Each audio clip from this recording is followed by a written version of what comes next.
Imagine a world where the very breath of a village is drawn from ancient rivers and nurtured by time-honored traditions, only to find itself gasping for air, its lifeblood drying up under a relentless, unforgiving sun.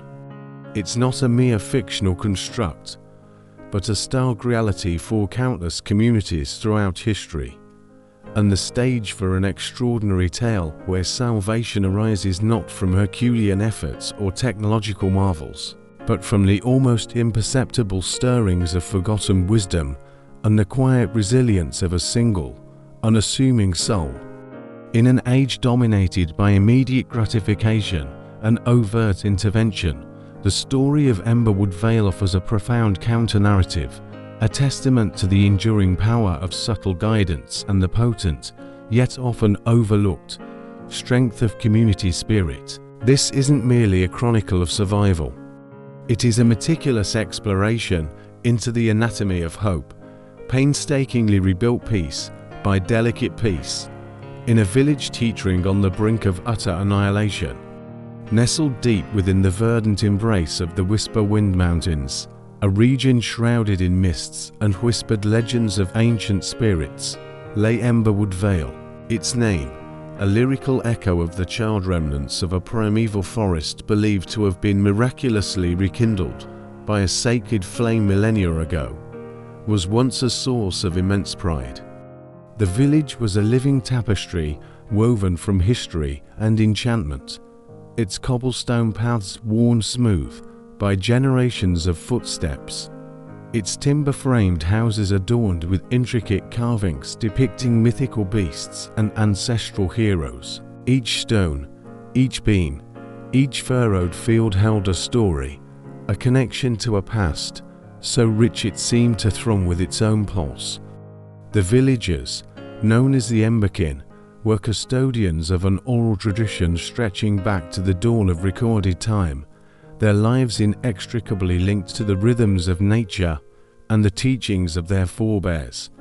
They revered the great elderwood tree at the village's heart, a colossal oak rumored to possess the collective memories of all who had ever lived in the vale, its gnarled branches reaching skyward like supplicating hands. Festivals were vibrant explosions of color and sound, celebrating the harvest, the changing seasons, and the symbiotic relationship between humanity and the land.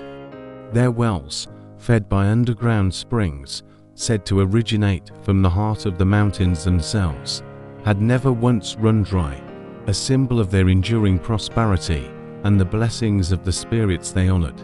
This idyllic existence, however, was as fragile as the wings of the mountain butterflies that danced through their meadows. Then, the sun began to betray them, not with a sudden, scorching fury, but with a slow, insidious burn that crept into the very soul of the land.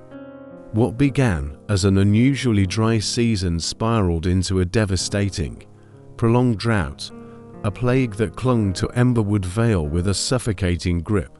The crisp mountain air grew thick with dust, the once bountiful springs dwindled to muddy puddles, and finally, dried to cracked earth.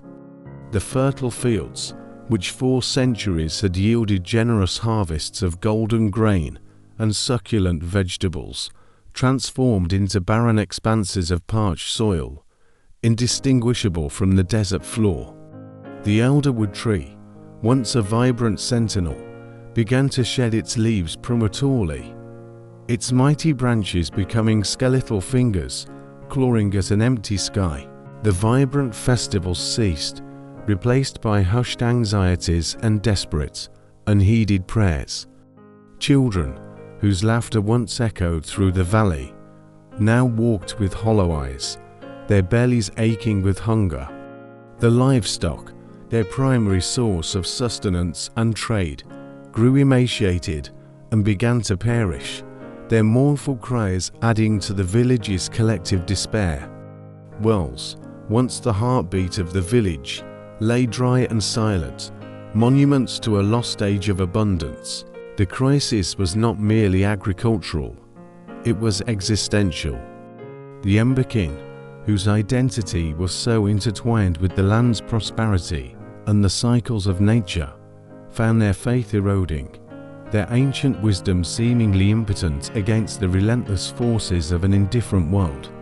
Old grudges, long buried, began to resurface, fueled by the gnawing pangs of hunger and the desperate search for someone or something to blame. The communal spirit, once the bedrock of their society, fractured under the strain, threatening to unravel the very fabric of Emberwood Vale. Whispers of abandonment, of leaving the ancestral lands, began to circulate like a contagion, slowly infecting the hearts of even the most steadfast villagers, a terrifying prospect for a people so rooted in their history.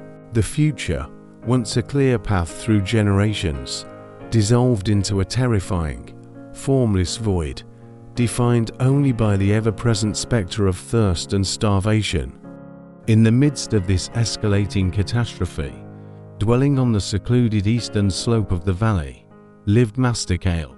He was an old monk, perhaps too old for his exact age to be recalled by anyone, his presence as much a part of the landscape as the ancient stones of his humble hermitage. This hermitage, carved into the mountainside centuries ago, was a place of quiet contemplation, its entrance often obscured by clinging vines and moss, making it almost seem to melt into the natural world.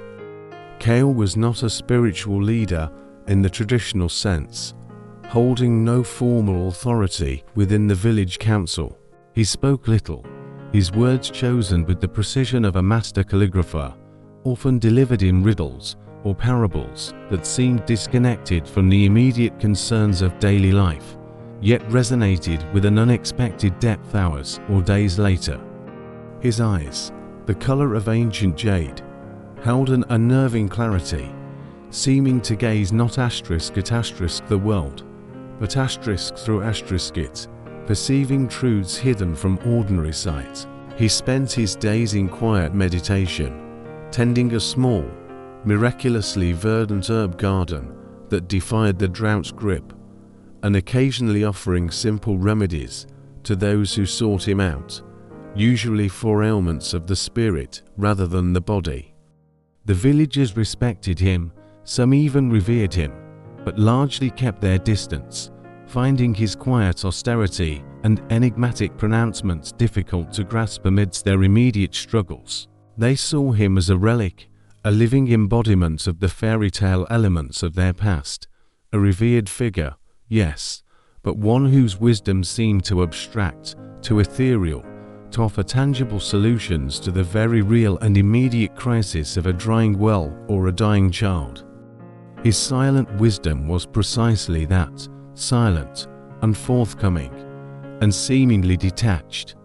Yet, within his serene demeanor lay a profound understanding of the cyclical nature of existence, of human despair and resilience, and of the intricate, often unseen, connections that bind a community to its environment and to itself.